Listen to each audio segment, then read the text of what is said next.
Over the course of the past few days, several media outlets and governments have been waxing philosophic about the idea that there's $1 trillion of minerals in Afghanistan just waiting to be developed, and that money could be the difference between Afghan failure and Afghan success.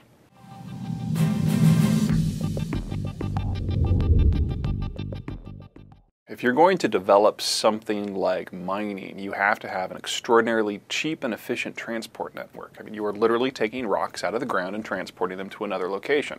Very, very high weight, very, very low value, very, very high bulk.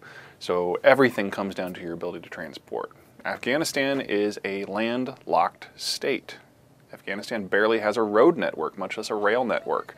And so most of the mining that goes on in Afghanistan is what is referred to as artisan, which is basically a farmer takes a shovel, goes out, digs through the rock himself, and transports it by wheelbarrow. That is not what you do to develop these world-class deposits that are being asserted. For this to work, you have to build the infrastructure first. You have to build a rail network that either connects west to Iran or north to Central Asia. The real problem is that all of the minerals that they found in any appreciable amounts are not near these border zones. There is some talk about extracting lithium from the dry lake beds of southwest Afghanistan. There's been some statements that the concentrations and volume are very similar to what's in Bolivia.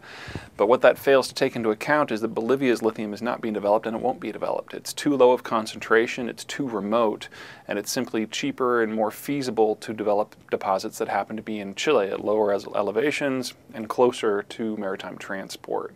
Also, most of the deposits they're relying upon surveys that were done back in the 70s by the Afghan government before the Soviet occupation.